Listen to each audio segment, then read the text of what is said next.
in procurement terms, the public sector spends circa 2.9 billion per annum in public expenditure in procurement. Now, within the SME markets, small, medium enterprises, ethnic minorities represent 16% of the ethnic minority market. Okay. But yet still only less than 1% of the expenditure from that 2.9 billion goes to ethnic minority businesses. Okay. So hold on, just stick a pin right there. Stick a pin right there.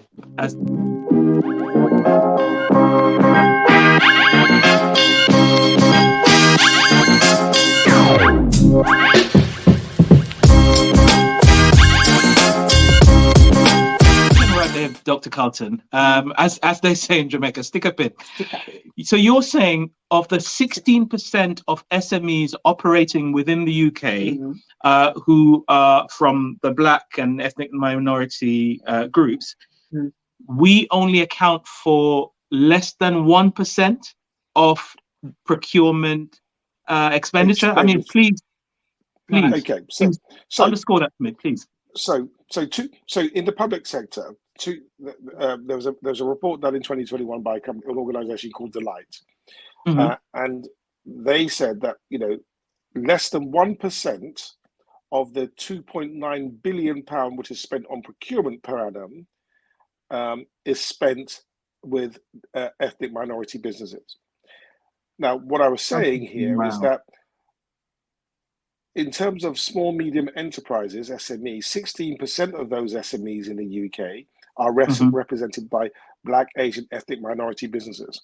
So we, as ethnic groups, if you like, as aggregated, we represent 16% of SMEs, but yet still less than 1% of the expenditure is given to Black, Asian, ethnic minority companies. Now, why is that relevant? Now, that's just the public sector. We're not talking about the private sector because we don't have access to that data. But when I talk about entrepreneurship, why was I fascinated? When I look at our outcomes as Black and African Caribbean diaspora, we look at outcomes in terms of business outcomes, in terms of whether it's profitability, sales.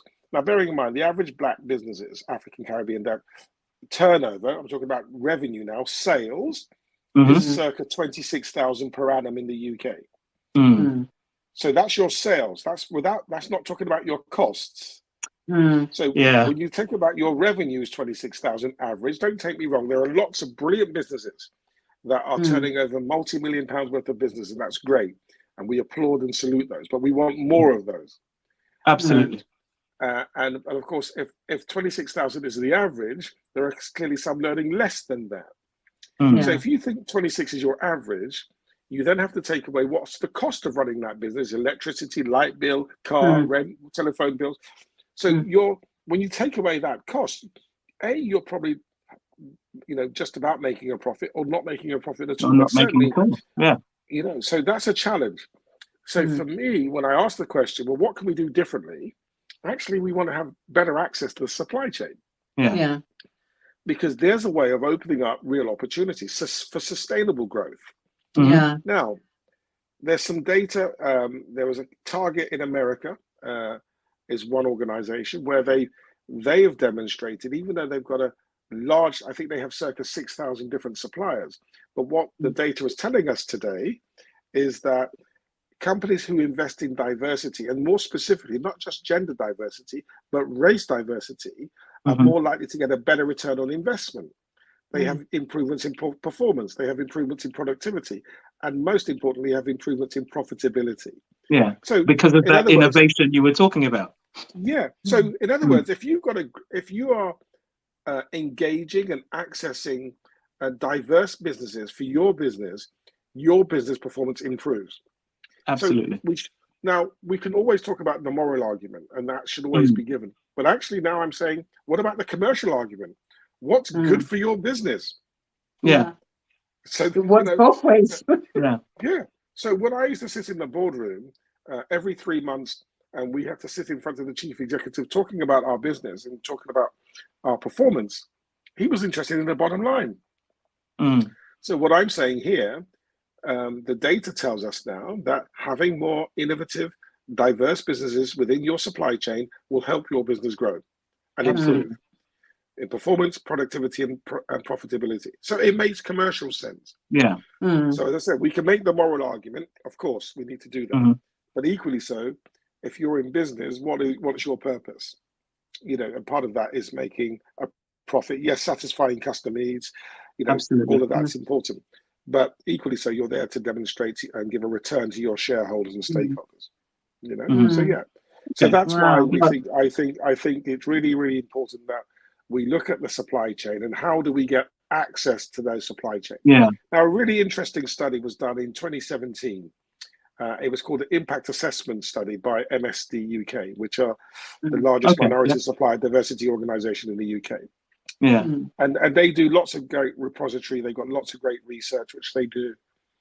And at one stage, one of the reports they looked at is when they asked their corporate members, bearing in mind what MSD UK do is to try and to facilitate greater access to diversity businesses within the corporate space. So that's what they're trying to do, which is great. And they do an excellent job of doing that. But one of their reports, when they did a survey of some of their corporate members some time back, and this could be the 2017, but it could have also been the 2012 report. I can't remember exactly which one it was. But at one point in time, their corporate members said, 36% of their corporate members said that they perceive that minority businesses would be less than capable than some of their current suppliers. So that was a perception. Yeah. Even without knowing. But so what does that tell you then? It says that access to the supply chain is difficult. It's difficult because perception is already saying you may not be good enough even before you go through the door. Yeah. That's one part of it. But equally so, the other part is, which I discovered in my own study, is the structures that organizations have in place can be counterintuitive and prohibitive. So in other words, you know, Colin could be the most expert IT guy, technically wizard, and he could be working in a corporate organization for 20 years. So he decides, actually, I'm going to do it on my own. And he steps out of that organization tomorrow, having worked with all of these various corporates for 20 years, but steps out on his own back and says, actually, I'm going to go and approach those companies to do it for myself. And so when he has to fill in this pre-qualification questionnaire, he no longer has the expertise, experience in their eyes, or expertise or backing to tender for that business. But 2 days ago, he was more than capable of doing that. So often the supply chains are often quite restrictive and prohibitive because they're so structured in a particular way and they're systemic. So there needs to be a deconstruction, a dismantling of how they look at supply chain and give better access to opportunities. So just to be clear, we're potentially talking about structures, so business structures. So this IT whiz might decide to just set up as a sole trader. However, the supply chain is stipulating that it needs to be a limited company or a partnership with 5 years of accounts. All of that stuff. So all of that personal credibility and experience means nothing because he no longer has the structures to support that application. Correct. So that's one side of the coin. And then if you think about, if you want to grow a business, any type of business, if you want to grow as an entrepreneur, you need to scale. You need investment to scale. Absolutely. Yeah. And if you can't get access to the finances, it makes it very difficult for you to grow. So it's a real dichotomous position that you're in. Okay, so now there are other, there are lots of different organizations such as Impact X Capital with Eric Collins' organization. There is Lendo with Demi. There is Cornerstone with I can't remember his name for the top of it, but there's lots of organizations now who do look at VC lending and venture capitalists who are willing to invest, which are run and owned by black entrepreneurs, because they recognize there's a need to support those innovative businesses that can do it and are doing it, and are giving good, and also at the same time they're giving good returns on their investment. In fact, that was that was another less than 1% story, where within the VC or venture capital structures or industry, less than 1% of all venture capital funding went to, in fact, I like a term that you've introduced, which I've not heard of before you actually, BACD, Black and African Caribbean Diaspora. And I'd love you to unpack that. But basically, within the venture capital world, less than 1% were going to those groups. Yeah. But also, if you're from an intersectionality perspective, if you're Black female, it's even lower. Even less, yeah. It's even lower. I think it's 0.002, but it's really low from a female perspective. But a lot of the reporting, and the reason why I looked at the Black Entrepreneur Report was because a lot of the reporting was very homogenized. It was about Black, Asian, minority, ethnic, and I'm not saying other groups don't have the same challenges, but it was important to shed a light on what was going on specifically to the Black African Caribbean diaspora, because in every major matrix, you can see indicators. The Black African Caribbean diaspora we're getting less access, we're performing worse than, we're getting less opportunities. And it's important to raise that and keep that awareness going and try and open up those doors for opportunities, because if we then open up those doors and we can start to have more sustainable businesses, you're not earning 26,000, you're earning 260,000 or 2.6 million.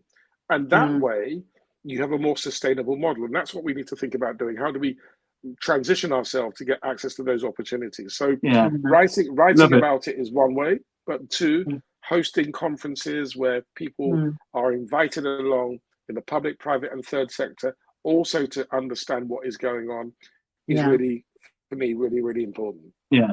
And that's exactly what you're doing on the 13th of July in London, hosting the what we're calling BBEC, Black British Entrepreneurs Conference. We're really, really looking forward to being there. I think this is the second event, but it will be our first time. So for first timers like us, what can we expect of BBEC 2023? Well, first and foremost, I just hope it's just coming together, community, and that's really important, and having that opportunity to network. But equally important is sharing stories, sharing stories about success stories, because often we learn from what we see vicariously. It's all well and good as talking about Steve Jobs, Jeff Bezos, and all of those individuals, but they're very successful entrepreneurs in this country, which are Black African Caribbean. So let's celebrate them and let them share their stories with us. That's one aspect. So you'll hear stories which are often untold.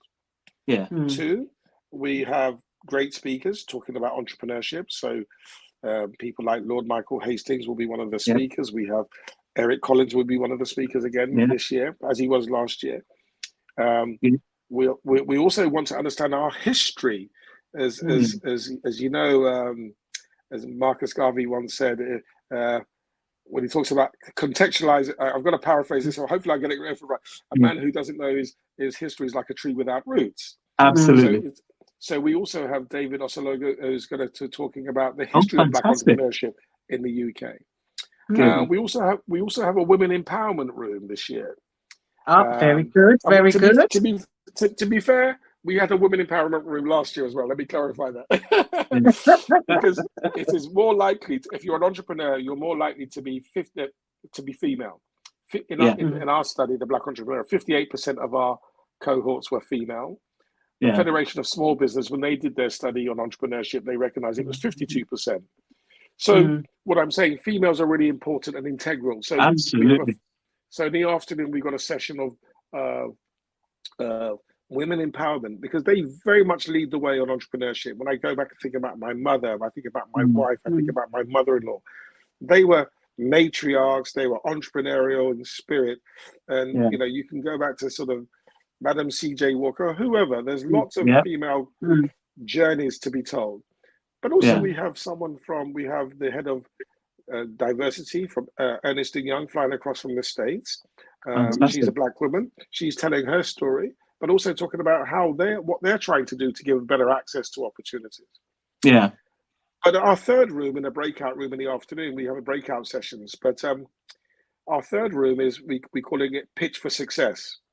Okay, brilliant. So, and what this means is that, you know, the whole thrust, if you like, purpose is to try and give us access to opportunities. So we have a room Tesco's will be there, a buyer from Tesco's, fantastic, a buyer from Selfridges, a buyer from a UK wholesaler called Cotswold Fair. The black farmer will be there in his capacity as the hatchery. Okay. And also we have Wakuda, which is a black online Amazon platform in the UK. So Nathaniel and Albert. So you have 5 buyers, and you're going to have 6 entrepreneurs who will have the opportunity to pitch for real life opportunities. Fantastic. So that's really, really important for us, is saying to them, here are real life opportunities. Tesco's will have a stand at the conference where you're not going to sell to Tesco's on the day, clearly not. on the stand, I'm talking about. Yeah. Okay. But, you know, you have the opportunity to get information, to have an understanding about what they do. And we have other organizations, MSD UK will be there to say how best can you get access to more corporate opportunities. That's brilliant. We've got an organization called Be the Business. They help with access to mentoring and focus and stuff like that. And so but it's important that we get together, so not only is it just about hearing from great speakers, there's some panel discussions, there are breakout sessions in the afternoon. Eric Collins is one of the speakers for the afternoon as well. And we've got some interesting speakers such as Chris Akabusi is one of our speakers at the end of the day as well. Yeah. So we have a real mix. But at the end of the conference, we have a 2-hour window for networking. So there'll be drinks and canopies at the end of the day where people will say, you know what, let's talk to each other. Let's really try to, this operating in a silo thing, you can't do. As we say in Jamaica, I mean, one hand can't clap, right? One hand can't clap, that's all, my brother. Oh, and that was an old colloquialism my mum used to say, but you can't do it on your own. No.